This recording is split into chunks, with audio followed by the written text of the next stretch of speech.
Hey guys, it's Eric. Okay, we're going to talk about whether or not we should be compassionate toward envious toward envious people. This is not my first take.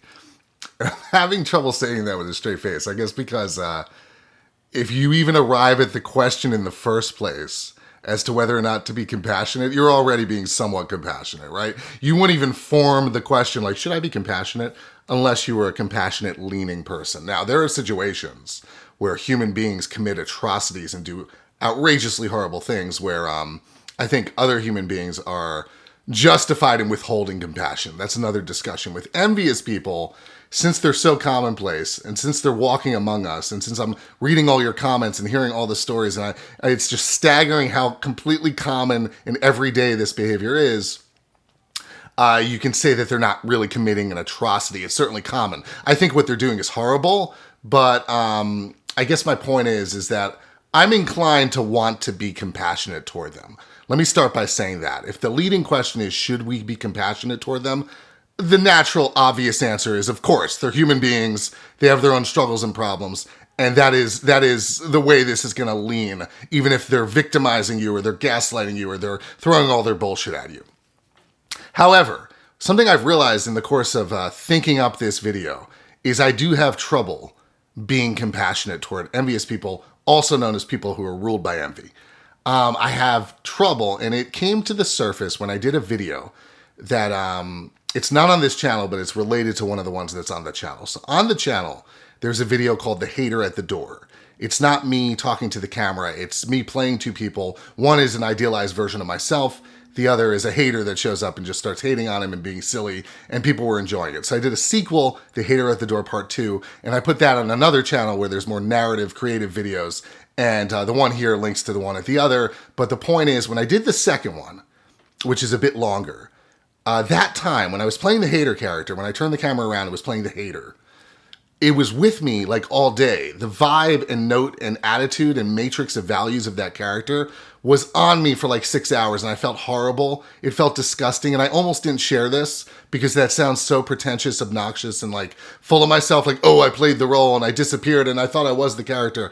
Usually when I see professional actors talking like that, I cringe, but I have to tell you, there is truth in it, because essentially when you're acting, even if that wasn't a professional performance or a deep performance, it was a cartoonish performance, even with all those things in mind, when you're acting, you are channeling a certain set of values, behaviors, attitudes, and emotions, and it can get sticky. It can be in you, if you're, particularly if you're playing an extreme person. So then I started, having played the character, having played the hater and embodied all these lines and attitudes and sentiments that envious people tend to sling at others. As the day went on, I was like, I feel bad for him. He is so miserable. He's just so miserable. This character, this archetype of an envious person that I embodied. And I was like thinking about my other videos and something I do here on the channel a lot. And thank you to all the new subscribers. I always enjoy seeing you come in. I read all the comments. I love the stories. Something I do a lot is I'm mean. I'm mean toward envious people. I make fun of them. I curse about them. I like roll my eyes at their bullshit because it's cathartic and it's fun to not be caught in the interplay with them, the back and forth, which is so drowning in dishonesty and insincerity and gaslighting. To come up from that and just sit here talking about what's really going on is a relief. And I think that's why, people want to join the conversation. So it was a surprise to me to start feeling like, it is fun to do that. It's fun to make fun of them. And believe me, they deserve to be made fun of. But having embodied that particular character, I was like, oh man, this is the other side of the equation. This is loud and clear. He is just so miserable. And I felt bad for him. And it's not like I'm going to change the attitude of the channel or the videos. I have no intention of doing so, no plan to do so. I mean, if it happens organically, that's one thing. But that's not what I'm here to talk about. I'm here to talk about why exactly I struggle to be compassionate toward envious people. And I really think it comes down to one reason. I really think there's one hinge of why I stop short of feeling bad for them and why I would be inclined to sit here in a multitude of videos and make fun of them and talk shit about them.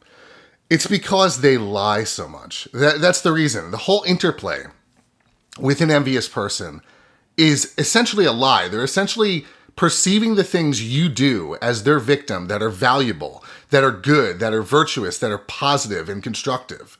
And they are reacting to all those valuable things, but they're so filled with misery and self-hatred that they're converting the positive into negative, nitpicking the things that are wrong with it, nitpicking the inevitable downsides and limitations, which, by the way, downsides, limitations apply to every single part of human reality.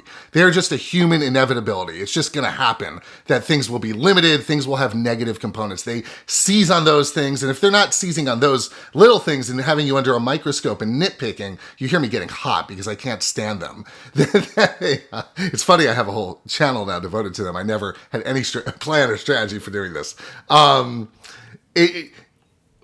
If they're not nitpicking, they're going holistic. They're telling you that the entire thing lacks value, that the entire thing that is good about you or that you're enjoying is like, no, this whole project, this whole process, this whole strata of your being is questionable or just negative. And they're lying. In the course of doing so to get there, to express that, they're just lying. It's a lie. So in a sense, the problem is on them. And in truth, the reason these videos are watched, and it's a relief or a catharsis for some people to watch them, is because I'm operating within them outside of the lie. I'm turning off the game and I'm speaking a language that is taboo to speak, to actually call out their bullshit. They are so commonplace in society. They are so among us. They're so operating in every environment. So to actually sit here and say, here's what's going on. Here are the components of it. These are the standardized behaviors that go with it and the ways they operate and the things to look out for. It's like speaking a new language. It's like a counter language to all their bullshit. I'm not saying I'm a revolutionary, nor am I saying that there aren't other videos out there. There's so many great ones I've watched that just air this out and just chase the bullshit away.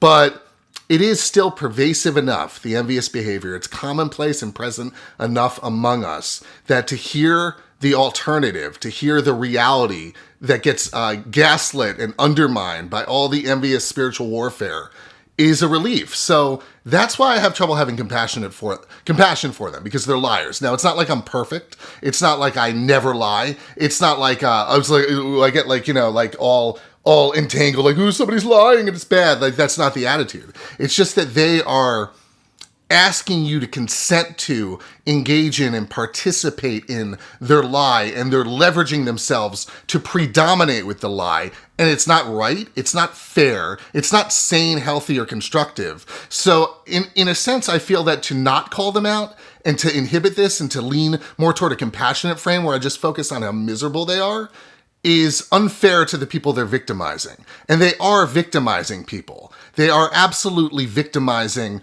the people they interact with, the people they gaslight, and the people they just bullshit and attach themselves to. And what they do is essentially, when you're in an interplay with one, they narrow the universe. They narrow all the variety and plurality and nuance and multi-layered eternity of the universe down to an interplay, an interaction between you and them. That's what it becomes. The only two people on the planet are you and them. They're the ones doing it because they're comparing themselves to you. And you're good this way, I'm good that way, you've got this, I've got that, and that becomes the entire psychological environment between you. And it's so constrictive, and it's such a waste of time, and it so narrows everything that's good, joyous, valuable, and beautiful about life that they just deserve to be called out. So in a sense, honestly, to bring this all full circle and bring the two counter sentiments together, like the one sentiment is like, of course we should have compassion for them. The other sentiment is, oh, I have trouble having compassion for them. Let's bring it all together. I think the compassionate way to address envious people and to handle them is to be truthful toward them, to chase their darkness away with the light of truth, honestly. And it's hard to do it one-to-one. If it was easy to do one-to-one, I wouldn't be sitting here doing it. It takes extraordinary emotional energy in an interaction with an envious person to say, you're envious and here are the reasons why. Like, you'll get nowhere. You'll get nowhere because they've got you cloud covered in their lie, in their false narrative. So it's kind of interesting, let me tell you, because I have a lot of people in my personal life and they're aware that this channel exists. And certainly, inevitably, some of them, if not more than some, are going to wonder if I'm talking about them. Maybe sometimes yes, maybe sometimes no. But it's not about even the people I know personally, even though those are my bedrock examples.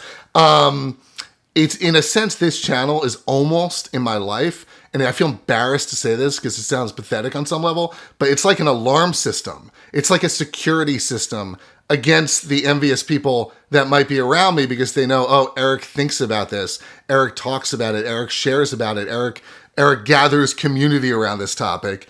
And he's vigilant about it. Now, on the toxic end, that might mean I'm paranoid, I overreact, I overestimate myself, I overestimate the reactions I can bring out of others. I'm aware of that. I'm aware that the whole existence of the channel for the people that know me might be annoying, but it goes to a broader scope, which is that airing these thoughts and saying these things and sharing these stories and shedding light on the reality of what envious people are and how they operate, I think is important. I think it's healthy. I think it raises the vibration, tone, and level of the whole conversation among all of us. It's a good thing to get into. It's a good topic to go near. It's good to not let the lie persist, because the lie consists of things like this. Like, you do an artistic work and somebody criticizes it, and they want you to consent to this paradigm in which, well, you made the work of art, I'm the audience member, I have every right to criticize it because I'm the audience member. Now, that's true.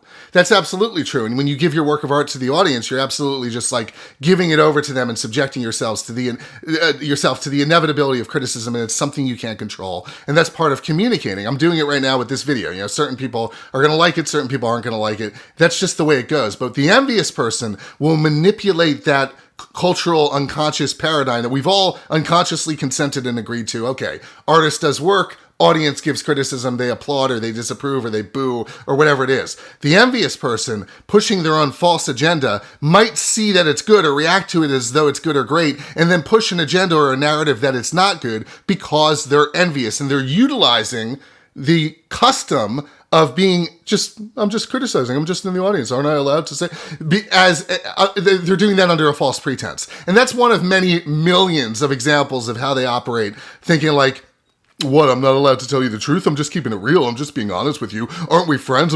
But it's not real. It's not truthful. It's agendized. It's coming from a place of lack and misery on their part, and it's their lie, and it's their misery, and it's their situation. It's not our problem. So, I think ultimately, ironically, paradoxically, even though I think A, we should have compassion for them, and B, I myself struggle to do so, I actually think envious people, if you're listening, the compassionate message you need to hear is that you're full of shit. Stop lying. If you think something is good, valuable, virtuous, beautiful, positive, say it is. And if you feel you lack all those traits that you've identified in the thing or the person you're reacting to so toxically, work on yourself. Thank you.